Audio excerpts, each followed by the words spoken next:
Welcome to انٹیلیکچوئلز avenue. آج ہم Virginia wolf کے ناول یعنی ٹو دا لائٹ ہاؤس کے سیکنڈ پارٹ کو ڈسکس کریں گے، جس کا نام ہے ٹائم پاسز۔ یہ 10 چیپٹرز پر کنسسٹڈ ہے۔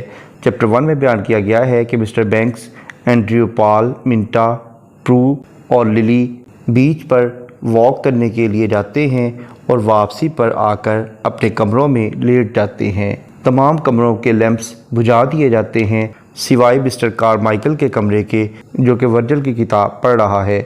چیپٹر 2 میں بیان کیا گیا ہے آدھی رات کے وقت بہت تیز ہوا چلتی ہے اور مسٹر کارمائیکل بھی اپنی کینڈل کو بجھا کر سو جاتا ہے۔ چیپٹر 3 میں بیان کیا گیا ہے کہ دن گزرنے کے ساتھ آٹم کا سیزن آ جاتا ہے۔ ایک صبح جب مسٹر ریمسے مسز ریمسے یعنی اپنی بیوی کے لیے بازو پھیلائے جا رہا ہوتا ہے تو وہ لڑکھڑا جاتا ہے، کیونکہ ایک رات پہلے مسز ریمسے کی ڈیتھ ہو چکی ہے۔ چیپٹر 4 میں بیان کیا گیا ہے کہ اب ریمسے کا گھر بالکل خالی ہو چکا ہے اور تمام دروازوں کو تالے لگا دیے گئے ہیں، اور اب گھر میں صرف اور صرف رات کے وقت لائٹ ہاؤس کی روشنی ہی ونڈو سے داخل ہو کر دیواروں پر پڑ رہی ہے۔ چیپٹر 5 میں بیان کیا گیا ہے کہ مسز میکنیب، جو کہ ہاؤس کیپر ہے، اسے یہ ہدایت دی جاتی ہے کہ وہ کھڑکیوں کو کھول کر بیڈ رومز کی صفائی کرے۔ وہ کام کرتے ہوئے وہی گیت گاتی ہے جو کہ وہ 20 سال سے گاتی آ رہی ہے۔ وہ یہ سوچتی ہے کہ زندگی مصائب اور مشکلات سے بھرپور ہے، اور وہ اس بات پر حیران ہے کہ ہم کیسے اس کو برداشت کر رہے ہیں۔ چیپٹر 6 میں بیان کیا گیا ہے کہ موسم بہار آ جاتا ہے اور پریو ریمسے اب ایک خوبصورت لڑکی بن چکی ہے جس کی شادی کر دی جاتی ہے، لیکن موسم گرما میں چائلڈ برتھ کے دوران اس کی بیماری کی وجہ سے ڈیتھ ہو جاتی ہے۔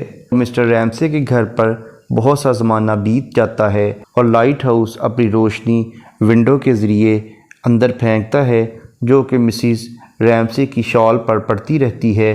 اب وہ شال بھی اس کھوپڑی سے کافی دور ہٹ گئی ہے، اور ورلڈ وار 1 کے دوران فرانس میں لڑتے ہوئے اینڈریو ریمسے کی بھی ڈیتھ ہو جاتی ہے۔ جنگ کی وجہ سے لوگوں کا زیادہ رجحان شاعری کی طرف ہو جاتا ہے، اور نتیجتاً مسٹر کارمائیکل کی بک بھی پبلش ہو جاتی ہے، جو کہ ایک غیر متوقع قسم کی کامیابی بھی حاصل کر لیتی ہے۔ چیپٹر 7 میں بیان کیا گیا ہے کہ ٹائم بڑی تیزی سے گزرتا ہے اور لائٹ ہاؤس کی روشنی گھر پر مسلسل پڑتی رہتی ہے۔ چیپٹر 8 میں بیان کیا گیا ہے کہ مسز میکنیب گھر کے باغ میں سے ایک پھولوں کا گچھا توڑتی ہے، کیونکہ اس کے خیال میں اب یہ فیملی والے کبھی بھی واپس نہیں آئیں گے اور شاید یہ گھر فروخت کر دیا جائے۔ وہ سوچتی ہے کہ اب مسز ریمسے کی ڈیتھ ہو چکی ہے اور اس کے کپڑے بھی یہیں پڑے رہ جائیں گے، انہیں کوئی بھی نہیں پہنے گا۔ اسے مسز ریمسے کا وہ دور یاد آتا ہے جب وہ زندہ تھی اور اپنے گرے کلر کے کلوک میں اپنے بچوں کے ساتھ آیا کرتی تھی اور اس باغ کی دیکھ بھال خود ہی کیا کرتی تھی۔ چیپٹر 9 میں بیان کیا گیا ہے کہ اب یہ گھر کی حالت بہت خستہ ہو چکی ہے اور یہ تباہ ہونا شروع ہو گیا ہے۔ یہاں پر مینڈک اور دوسرے کیڑے مکوڑوں نے بسیرا کر لیا ہے اور پودے بھی بہت زیادہ بڑے ہو گئے ہیں۔ وہ سوچتی ہے کہ ایک عورت کے لیے ایک گھر کی دیکھ بھال کرنا بہت ہی بڑا کام ہے۔ تباہی نے اس گھر میں سے زندگی کے تمام آثار ختم کر دیے ہیں۔ آخر کار ریمسے فیملی مسز میکنیب کو خط لکھتے ہیں، جس میں وہ کہتے ہیں کہ وہ موسم گرما میں دوبارہ اس گھر میں آ رہے ہیں، اس لیے اس کی مینٹیننس کا خیال رکھا جائے۔ اس دوران سپٹمبر کی ایک شام للی بھی وہاں پہنچ جاتی ہے۔ چیپٹر 10 میں بیان کیا گیا ہے کہ اب یہ گھر دوبارہ سے بھر جاتا ہے، کیونکہ للی، مسٹر کارمائیکل اور مسز بیکوتھ وہاں آ جاتے ہیں۔ للی بستر پر لیٹی سمندر کی آوازیں سن رہی ہوتی ہے، اور مسٹر کارمائیکل بھی رات کے وقت کچھ اسٹڈی کر رہا ہوتا ہے۔ کتاب بند کرنے کے بعد وہ سوچتا ہے کہ اسے بالکل وہی منظر دکھائی دے رہا ہے جو کہ 10 سال پہلے ہوا کرتا تھا۔ یہاں پر بک 2 کمپلیٹ ہو جاتی ہے۔ بک 3 کا نام ہے دا لائٹ ہاؤس، اور یہ 13 چیپٹرز پر کنسسٹڈ ہے۔ اس بک میں 10 سال بعد کے مناظر پیش کیے گئے ہیں۔ چیپٹر 1 میں بیان کیا گیا ہے کہ للی صبح ناشتے کی ٹیبل پر پہنچ جاتی ہے لیکن اسے یہ سمجھ نہیں آتی کہ وہ مسز رامسے کی ڈیتھ کے متعلق اپنی فیلنگز کا کس طرح سے اظہار کرے۔ مسٹر رامسے کیم اور جیمز کو لائٹ ہاؤس دکھانے لے جانا چاہتا ہے، لیکن اب وہ ذرا بڑے ہو چکے ہیں، اس لیے انہیں لائٹ ہاؤس دیکھنے میں اب زیادہ دلچسپی نہیں رہی۔ مسٹر رامسے کی طبیعت میں بھی اب بہت نرمی آ چکی ہے اور وہ فیملی میں دلچسپی لینے لگ گیا ہے، لیکن مسز رامسے کی ڈیتھ کے بعد للی کی اس فیملی میں زیادہ دلچسپی نہیں رہی۔ جیسے ہی مسٹر رامسے للی کے پاس سے گزرتا ہے تو وہ اپنے خالی کافی کے کپ کو اپنے منہ سے لگا لیتی ہے تاکہ وہ یہی شو کروائے کہ وہ کافی پی رہی ہے۔ در حقیقت وہ مسٹر رامسے کو اگنور کرنا چاہتی ہے۔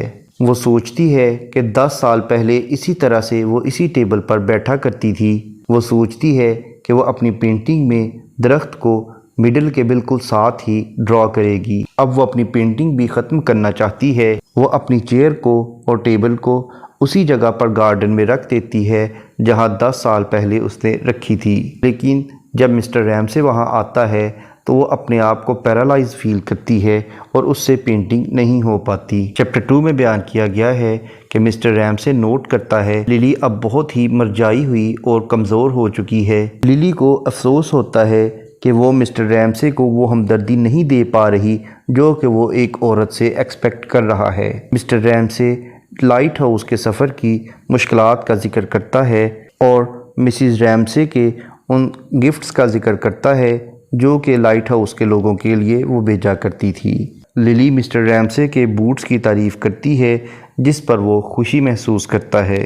اگرچہ وہ مسٹر رامسے کے لیے دلی ہمدردی محسوس کرتی ہے لیکن وہ اس کا اظہار نہیں کر پاتی۔ مسٹر رامسے کیم اور جیمز کے ساتھ لائٹ ہاؤس کی طرف روانہ ہو جاتا ہے اور ان کے پاس براؤن کلر کے پیپر والے پارسلز ہیں۔ چیپٹر 3 میں بیان کیا گیا ہے کہ للی یہ سوچتی ہے کہ اسے لازماً اپنی پینٹنگ کو کمپلیٹ کر لینا چاہیے۔ پھر وہ یہ سوچتی ہے کہ اس کی پینٹنگ یا تو ملازموں کے بیڈ روم میں لٹکا دی جائے گی یا کسی صوفے کے نیچے رکھ دی جائے گی۔ اس کے بعد وہ چارلز ٹینسلے اور مسز رامسے کے بارے میں سوچنا شروع کر دیتی ہے اور وہ ان دونوں کے ساتھ گزرے ہوئے ٹائم کی کچھ یادوں کے بارے میں سوچتی ہے کہ کس طرح سے مسز رامسے بہت اچھی عورت تھی جس نے پوری فیملی کو آپس میں جوڑا ہوا تھا اور وہ بہت مہمان نواز تھی، سب کے ساتھ اچھا سلوک کرتی تھی۔ پھر وہ لان میں آ کر سمندر میں مسٹر رامسے کی کشتی کو جاتے ہوئے دیکھتی ہے۔ چیپٹر 4 میں بیان کیا گیا ہے کہ کشتی میں مسٹر رامسے کیم اور جیمز کے درمیان بیٹھا ہے۔ میکالسٹر اور اس کا بیٹا بھی بیٹھا ہے جو کہ کشتی چلا رہے ہیں۔ کیم اور جیمز اس بات پر غصے ہیں کہ ان کا باپ انہیں زبردستی لائٹ ہاؤس دکھانے کیوں لایا ہے، حالانکہ اب تو وہ بڑے ہو گئے ہیں اور لائٹ ہاؤس دیکھنے میں کوئی دلچسپی نہیں رکھتے۔ للی سوچتی ہے کہ اس نے اچھا کیا کہ مسز رامسے کے کہنے پر ابھی تک شادی نہیں کی۔ کشتی میں سفر کرتے ہوئے کشتی کا ملاح یعنی میکالسٹر انہیں طوفانوں کی کہانیاں سنانا شروع کر دیتا ہے، لیکن ان کہانیوں میں جیمز اور کیم کو کوئی دلچسپی نہیں ہے، لیکن انہیں اپنے باپ پر اس بات کا فخر ہے کہ اگر اس کشتی میں طوفان آ گیا تو ان کا باپ انہیں بچا لے گا۔ جیسے ہی کشتی کی سپیڈ ذرا تیز ہوتی ہے تو دونوں یعنی کیم اور جیمز بہت خوش ہو جاتے ہیں اور وہ دور سے اپنے گھر اور کنارے کو دیکھتے ہیں، لیکن اب وہ اپنے گھر سے اتنا دور آ گئے ہیں کہ انہیں اپنا گھر صحیح طرح سے دکھائی نہیں دیتا۔ مسٹر رامسے پوئم پڑھنا شروع کر دیتا ہے جو کہ کیم کو بہت بری لگتی ہے اور وہ غصے میں آ جاتی ہے۔ چیپٹر 5 میں بیان کیا گیا ہے کہ للی اس کشتی کو جاتے ہوئے دیکھتی ہے اور سمندر کی ٹھنڈی ہوا کو محسوس کرتی ہے۔ وہ محسوس کرتی ہے کہ اب بھی وہ مسز رامسے کے ساتھ بیچ پر بیٹھی ہوئی ہے۔ پھر للی پال اور منٹا کے بارے میں سوچتی ہے کہ جنہوں نے شادی تو کر لی تھی لیکن ان کی شادی کامیاب نہیں ہوئی تھی کیونکہ پال کسی اور عورت کی محبت میں مبتلا ہو گیا تھا۔ پھر وہ ولیم بینکس اور مسز رامسے کے بارے میں مزید سوچنا شروع کر دیتی ہے۔ اس دوران وہ دیکھتی ہے کہ کارمائیکل بھی وہاں بیٹھا ہوا ہے جو کہ دھوپ کو انجوائے کر رہا ہے۔ وہ چاہتی ہے کہ کارمائیکل کے ساتھ گفتگو کرے لیکن اسے یہ نہیں پتا کہ اپنی گفتگو شروع کیسے کی جائے۔ پھر وہ ماضی کی یادوں میں کھو جاتی ہے اور جن لوگوں کی ڈیتھ ہو چکی ہے ان کے بارے میں سوچ کر رونا شروع کر دیتی ہے اور مسز ریمسے کا نام بلند آواز میں پکارتی ہے۔ چیپٹر 6 میں بیان کیا گیا ہے کہ سمندر میں میکلسٹر کا بیٹا ایک مچھلی کے حصے کو کاٹتا ہے تاکہ اسے چارے کے طور پر استعمال کر سکے اور باقی کی زندہ مچھلی کو دوبارہ سے سمندر میں پھینک دیتا ہے۔ چیپٹر 7 میں بیان کیا گیا ہے کہ للی اس بات پر خوش ہوتی ہے کہ اس کی چیخ کارمائیکل نے نہیں سن لی۔ پھر وہ اٹھ کر دوبارہ کشتی کی طرف دیکھتی ہے جو کہ تقریباً آدھا راستہ طے کر چکی ہے۔ چیپٹر 8 میں بیان کیا گیا ہے کہ جیسے ہی وہ لوگ لائٹ ہاؤس کے پاس پہنچتے ہیں تو کیم یہ محسوس کرتی ہے کہ اب سمندر کے کنارے پر بہت زیادہ سکون ہے۔ جیمز کو اپنے باپ پر غصہ آ رہا ہوتا ہے اور وہ سوچتا ہے کہ اب اگر اس نے اسے مزید ڈسٹرب کیا تو وہ اس کے دل میں چاقو گھونپ دے گا۔ جیمز کو سمجھ نہیں آ رہی کہ اسے اپنے باپ پر اتنا غصہ کیوں ہے۔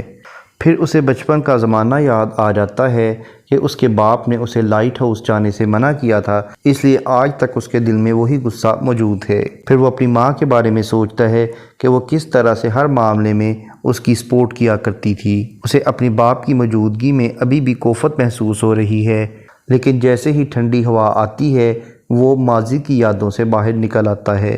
چیپٹر 9 میں بیان کیا گیا ہے کہ للی ابھی تک ان کی کشتی کو غور سے دیکھ رہی ہے اور ان لوگوں کا اپنی منزل تک پہنچنے کا انتظار کر رہی ہے۔ چیپٹر 10 میں بیان کیا گیا ہے کیم ماضی کی یادوں میں کھو جاتی ہے کہ جب اس کا باپ اپنے اسٹڈی روم میں ٹائمز کو پڑھا کرتا تھا اور لوگوں کے ساتھ گفتگو کیا کرتا تھا، اور یہ باتیں سوچ کر اس کے دل میں اپنے باپ کے لیے ہمدردی کے جذبات پیدا ہو جاتے ہیں۔ چیپٹر 11 میں بیان کیا گیا ہے اچانک للی کو ڈرائنگ روم کی ونڈو پر ایک شخص دکھائی دیتا ہے اور اسے یوں محسوس ہوتا ہے کہ شاید یہ مسز ریمسے ہے۔ وہ دوبارہ سے خوف کے عالم میں بلند آواز میں مسز ریمسے کا نام پکارتی ہے۔ چیپٹر 12 میں بیان کیا گیا ہے کہ جیمز دیکھتا ہے کہ اس کا باپ ابھی تک کچھ پڑھ رہا ہے اور مسٹر ریمسے اچانک کہتا ہے کہ اب اسے بھوک لگ رہی ہے اور اس کے لنچ کا ٹائم ہو گیا ہے۔ میکلسٹر کا بیٹا ابھی تک وہی طوفانوں کی کہانیاں سنا رہا ہے اور وہ اس جگہ کی طرف اشارہ کرتا ہے جہاں 3 لوگ ڈوب کر مر گئے تھے۔ اس بات سے جیمز اور کیم خوفزدہ ہو جاتے ہیں۔ مسٹر ریمسے جیمز کی تعریف کرتا ہے کہ اس نے انہیں منزل تک پہنچنے میں اور سمتیں دکھانے میں بہت مدد کی ہے۔ کشتی پر بیٹھے ہوئے انہیں لائٹ ہاؤس پر 2 لوگ دکھائی دیتے ہیں جو کہ ان کا انتظار کر رہے ہیں۔ لائٹ ہاؤس پر پہنچتے ہی مسٹر ریمسے وہاں ایک شخص اور اس کے بچوں کے حوالے وہ پارسل کر دیتا ہے۔ چیپٹر 13 میں بیان کیا گیا ہے کہ للی اپنی پینٹنگ مکمل کر لیتی ہے اور وہ سوچتی ہے کہ اس نے اپنا خواب پورا کر لیا ہے۔ یہاں پر یہ ناول کمپلیٹ ہوا۔ اس ناول میں بہت سے ایلوینز بھی یوز کیے گئے ہیں، جیسا کہ الفریڈ لارڈ ٹینیسن کی poem the charge of the light brigade کا ایلوین یوز کیا گیا ہے۔ اس کے علاوہ ولیم شیکسپیئر کا ایلوین یوز ہوا ہے، سر والٹر اسکاٹ اور ورجل کے ایلوینز یوز کیے گئے ہیں۔ اس کے علاوہ کچھ سمبلز بھی یوز کیے گئے ہیں، جیسا کہ لائٹ ہاؤس ڈیسٹینیشن کا سمبل ہے اور یہ مسٹر ریمسے کے لیے source of stability and comfort ہے، جبکہ مسز ریمسے کے لیے الٹیمیٹ ٹروتھ کی پریڈکٹیبلٹی ہے۔ للی کے لیے یہ انسپیریشن کا سورس ہے، جیمز کے لیے یہ فیسینیشن اور ڈیسٹینیشن ہے، لیکن آخر کار سب کے لیے یہ کلیئرٹی اور طاقت کا سورس بن جاتا ہے۔ اس کے بعد للی کی پینٹنگ سٹرگل یعنی جد و جہد کا سمبل ہے اور ریمسے کا گھر تمام افراد کے کولیکٹیو کانشیسنس کا سمبل ہے، جبکہ سی کانسٹنٹ چینج اور متحرک رہنے کا سمبل ہے، اور مسز ریمسے از خود کمفرٹ اور سمپتھی کا سمبل ہے۔ اس کے ساتھ ساتھ وہ ہاسپیٹیلٹی یعنی مہمان نوازی کا سمبل بھی ہے۔ مسٹر ریمسے اپنے سخت رویے کی وجہ سے ریلیشن شپ کے درمیان ایک بیریئر کا سمبل ہے، اور جو بورڈ سکل لٹک رہی ہے وہ ڈیتھ کے قریب ہونے کا سمبل ہے، اور جو فروٹ باسکٹ ہے وہ فیملی کی یونٹی کا سمبل ہے۔ اس کے علاوہ کلرز کو بھی سمبل کے طور پر پیش کیا گیا ہے، جیسا کہ ریڈ اور براؤن کلرز انڈیویجویلٹی اور ایگوٹزم کا سمبل ہیں، جبکہ بلو اور گرین کلرز امپرسنالٹی کا سمبل ہیں، اور بلو کلر للی کے امپرسنل آرٹ کا سمبل ہے، جبکہ ریڈ کلر ایگوئسٹیکل نیچر کو ریپریزنٹ کرتا ہے۔ اس کے علاوہ ونڈو امپرفیکشن آف نالج کا سمبل ہے۔ اس کے بعد اگر ہم اس ناول کے تھیمز کو دیکھیں تو اس میں لائف کے ٹیمپرری ہونے کا تھیم ملتا ہے اور آرٹ کے پرماننٹ ہونے کا تھیم ملتا ہے۔ اس کے علاوہ خوبصورتی کا محبت کی اصل وجہ ہونے کا ذکر ملتا ہے اور پاسٹ میموریز کا تھیم ملتا ہے، مدرہڈ کا تھیم ملتا ہے، ہاسپیٹیلٹی اور فرینڈشپ کا تھیم ملتا ہے، میرج کا تھیم ملتا ہے اور وقت کا تھیم ملتا ہے کہ وقت کتنی سپیڈ سے گزر جاتا ہے اور انسان کی زندگی میں کون سی تبدیلیاں رونما کرتا ہے۔ یہاں پر یہ ناول کمپلیٹ ہوا۔ اس پورے ناول کو ڈیٹیل میں سمجھنے کے لیے اسی چینل یعنی انٹیلیکچوئلز ایوینیو پر ٹو دا لائٹ ہاؤس کی پلے لسٹ کو وزٹ کریں، جس کا لنک ڈسکرپشن باکس میں موجود ہے۔ Thank you for attending this lecture.